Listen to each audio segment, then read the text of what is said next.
जय हिंद साथियों। आज हम 3 खबरों पर बात करेंगे। पहली खबर, देश भर में निकली किसान ट्रैक्टर परेड, मजदूर और अन्य वर्ग भी साथ आए। दूसरी खबर, ज्ञानवापी विवाद पर। तीसरी खबर, बिहार पर, जो बहुत ही महत्वपूर्ण खबरें हैं। इसके बारे में आज हम विस्तार से चर्चा करेंगे। जब 26 जनवरी गणतंत्र दिवस के दिन देश भर में संयुक्त किसान मोर्चा के नेतृत्व में किसानों ने ट्रैक्टर परेड निकाली। इस दौरान उनको मजदूर संगठनों का साथ मिला।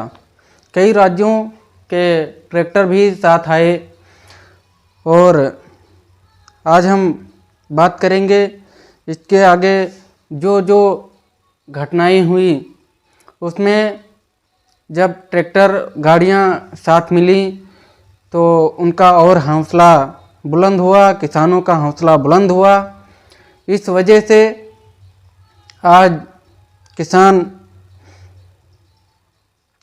जब MKM ने काफ़ी पहले ही गणतंत्र दिवस पर किसान ट्रैक्टर वाहन परेड का आह्वान किया था, जिसमें उसने कारपोरेट लूट को समाप्त करने, कृषि को बचाने और भारत को बचाने का आह्वान किया था, जिसको गणतंत्र दिवस का समर्थन मिलता दिखा। बखूबी बहुत ही ज़्यादा समर्थन मिला, जिससे किसान मोर्चा ने कहा कि गणतंत्र दिवस पर किसान परेड को पूरे भारत में बड़े पैमाने पर भागीदारी और उत्साह के साथ समर्थन मिला। विशेष रूप से उत्तर भारत में खराब मौसम का सामना करते हुए परेड में हजारों ट्रैक्टर और अन्य वाहनों के साथ लाखों किसान शामिल हुए। जब तक कि ये रिपोर्ट तैयार होती है तब परेड 27 राज्यों और केंद्र शासित प्रदेशों में जो 484 जिलों में आयोजित की गई।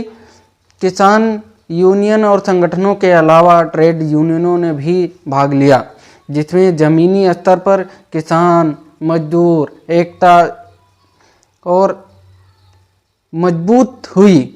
छात्र, युवा, महिलाएं और अन्य वर्ग के लोग भी एकजुटता के साथ व्यक्त करते हुए परेड में शामिल हुए। परेड में भाग लेने वालों ने मोदी सरकार की कारपोरेट समर्थक किसान विरोधी नीतियों के खिलाफ संघर्ष तेज करने और किसी भी कीमत पर भारतीय गणराज्य के धर्मनिरपेक्ष और लोकतांत्रिक चरित्र को मजबूत करने की शपथ ली। जिसमें आगे और कहा कि हम बिजली और मशीनरी सहित महंगे इनपुट को नियंत्रित करने और बेचने, अपने बाजारों के अनुरूप फसल पैटर्न को बदलने। दूसरा, कृषि सब्सिडी बंद करने और फसलों का सुनिश्चित मूल्य निर्धारण और खरीद न करने। तीसरा, खाद्य भंडार को नियंत्रित करने और इसके जरिए मुनाफाखोरी के लिए खाद्य आपूर्ति को नियंत्रित करने। खाद्य प्रसंस्करण में और खाद्य बाजारों पर कब्जा करने। यहाँ तक कि पांचवी जो आगे की उनकी मांग होती है, गरीबों के लिए सार्वजनिक वितरण प्रणाली की सुरक्षा को कमजोर करने और कृषि भूमि, वन और जल संसाधनों पर कब्जा करने, उनका व्यवसायीकरण करने के कारपोरेट प्रयास का विरोध करने की शपथ लेते हैं।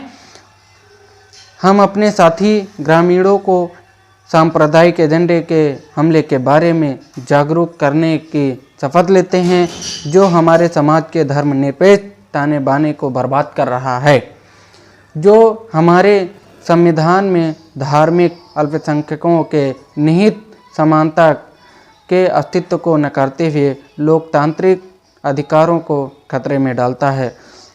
ये किसानों की मांग थी। इसकी निंदा करते हुए किसानों, मजदूरों और सभी लोगों ने इसके खिलाफ एकजुटता करने की शपथ ली।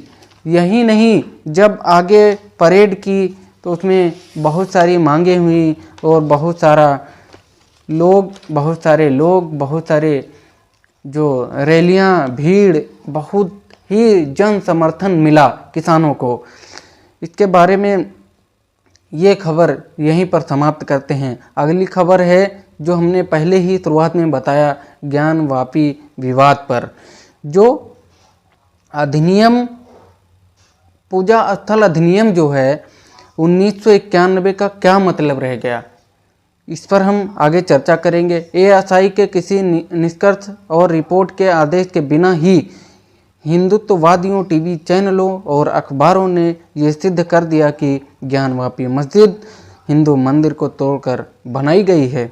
आगे अयोध्या में 22 जनवरी को राम मंदिर के उद्घाटन और प्राण प्रतिष्ठा के बाद प्रधानमंत्री नरेंद्र मोदी ने अपने भाषण में कहा, और आगे क्या, इसका क्या मतलब है आगे हम बताएंगे। जो न्यूज़ क्लिक की रिपोर्ट है, न्यूज़ क्लिक की रिपोर्ट पर आगे हम बताएंगे न्यूज़ क्लिक की क्या रिपोर्ट है।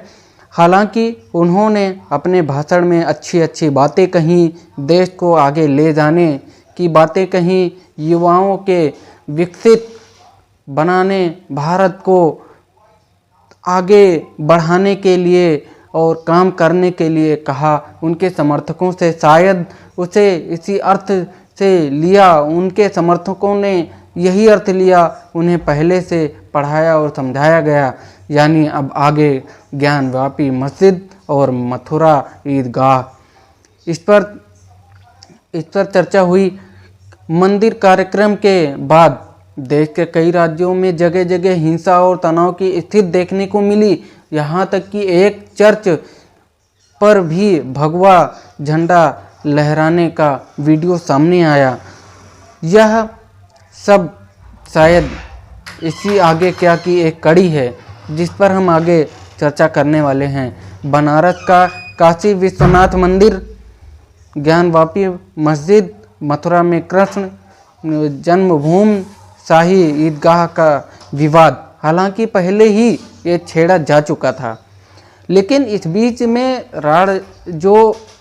में रणनीतिक तौर पर कभी तेजी तो कभी शिथिलता बरती गई। लेकिन राम मंदिर में मूर्ति की प्राण प्रतिष्ठा के तुरंत बाद ज्ञानवापी को लेकर मुहिम तेज कर दी गई।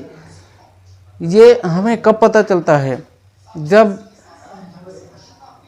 प्राण प्रतिष्ठा हो जाती है। उसके बाद जब प्रधानमंत्री नरेंद्र मोदी का बयान आता है तो इस तरह से लोगों ने कयास लगाने शुरू कर दिए। और यही नहीं, इसके बारे में आगे हम कुछ बताना चाहेंगे आपको। पूजा स्थल अधिनियम, प्लेस ऑफ वर्शिप एक्ट 1991, ये 1991 में लागू किया गया। यह एक्ट कहता है कि 15 अगस्त 1947 से पहले अस्तित्व में आए किसी भी धर्म के पूजा स्थल को किसी भी दूसरे धर्म के पूजा स्थल में नहीं बदला जा सकता, जो कि आज हमारे देश में सबके सामने सब कुछ हो रहा है। इतना ही नहीं, इसमें यहाँ तक कहा गया कि कोई भी व्यक्ति किसी भी धार्मिक संप्रदाय या उसके किसी खंड के पूजा स्थल को उसी धार्मिक संप्रदाय के किसी अलग खंड के पूजा स्थल में परिवर्तित नहीं करेगा। यदि कोई इस एक्ट का उल्लंघन करने का प्रयास करता है तो उसे जुर्माना और 3 साल तक की सजा हो सकती है। हमारे साथ बने रहिए। यह कानून कांग्रेस के नेतृत्व वाली तत्कालीन प्रधानमंत्री पीवी नरसिम्हा राव सरकार 1991 में लेकर आई थी। यह कानून तब आया जब बाबरी मस्जिद और अयोध्या का मुद्दा बेहद बहुत ज़्यादा गर्म था।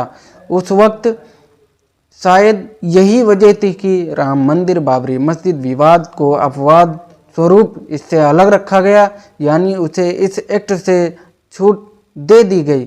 इस छूट के कारण ही इस कानून के लागू होने के बाद भी अयोध्या मामले में सुनवाई चलती रही।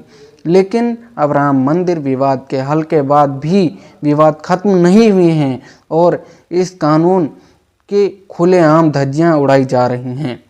पिछले कुछ सालों में तो कानून को ही कोर्ट में चुनौती तक दी जा रही है, जो कोर्ट में चुनौती तक दी जा रही है। इस कानून के उपबंधों और अपवादों का फायदा उठाकर ज्ञानवापी मस्जिद और मथुरा ईदगाह को लेकर मुकदमों की सुनवाई लगातार चल रही है। अभी हाल ही में इलाहाबाद उच्च न्यायालय ने 14 दिसंबर 2023 को कृष्ण जन्मभूमि शाही मस्जिद मामले में कोर्ट की निगरानी में सर्वे कराने की मांग को स्वीकार कर लिया गया। हालांकि सुप्रीम कोर्ट ने 16 जनवरी 2024 को इस आदेश पर रोक लगा दी, लेकिन बात अभी खत्म नहीं हुई। आगे ज्ञानवापी मामले में एएसआई का सर्वे भी हो चुका है। इसकी रिपोर्ट दोनों पक्षों को भी सौंप दी गई है। इसके बाद हिंदू पक्ष ने उसे सार्वजनिक भी कर दिया है, जिसके बाद मीडिया में ये नरेशन बना दिया गया कि ज्ञानवापी मस्जिद एक पुराना मंदिर है। यहाँ मंदिर यानी मंदिर को तोड़कर जो मस्जिद बनाई गई, ऐसा लोगों का कहना है। वजू खाना के फव्वारे को शिवलिंग बताकर इस विवाद को नए सिरे से शुरू किया गया। हालांकि सुप्रीम कोर्ट की रोक की वजह से फव्वारे और शिवलिंग विवाद तो एक एएसआई का सर्वे नहीं हो सका, लेकिन इसकी पूरी कोशिश की जा रही है, बार बार अपील डाली जा रही है। बनारस की अदालत ने 21 अक्टूबर 2023 को हिंदू पक्ष की इस दलील को खारिज कर दिया था कि कथित शिवलिंग को छोड़कर वजू खाना का सर्वेक्षण कराया जाए। कोर्ट ने भी यही कहा, एएसआई को उस क्षेत्र का सर्वेक्षण करने का निर्देश देना उचित नहीं है, क्योंकि इससे सुप्रीम कोर्ट के आदेश का उल्लंघन होगा। सुप्रीम कोर्ट ने इस इलाके को संरक्षित घोषित कर दिया है। इसके बाद इस आदेश को इलाहाबाद उच्च न्यायालय ने चुनौती दी गई।